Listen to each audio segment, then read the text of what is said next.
All right. Let me recap that elasticity calculation. You can calculate elasticity in two distinct ways.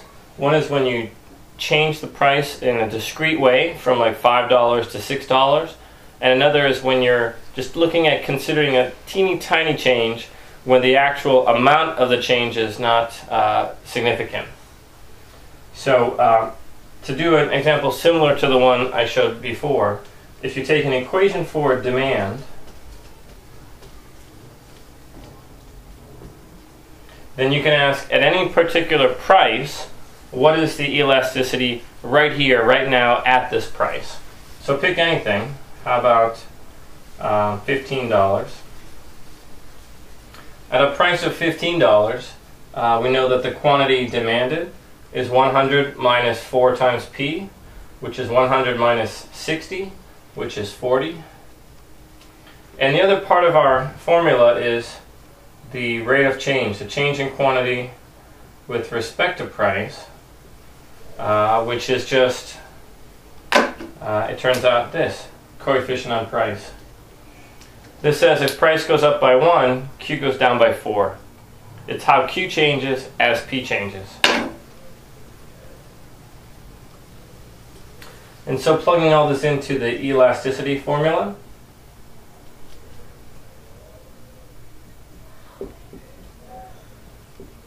you get -4 times change times price, which is 15, divided by the quantity, which is 40. In that case, that's -1.5, which tells us that we have, at a price of 15, some elastic demand.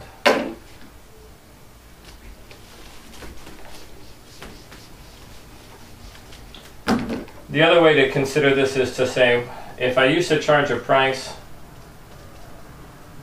of $8 and I raise the price to $12, and I used to sell 90,000 and now I sell 70,000. Can I calculate the price elasticity of demand over this range? As I raise my price from 8 to 12, what is the arc elasticity?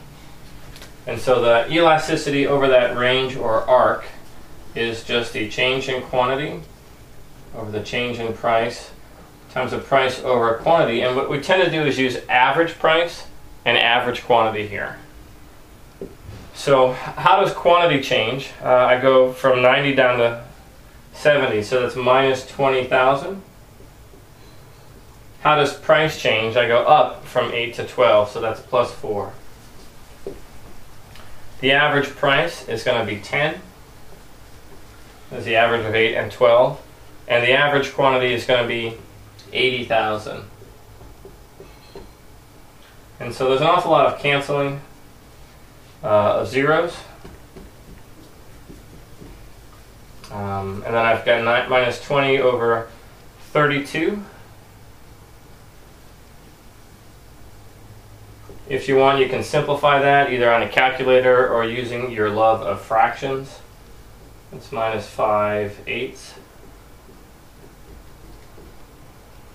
So I think about 0.625. So you can calculate elasticity over an arc or between 2 points, or you can calculate it, compute it at one distinct price.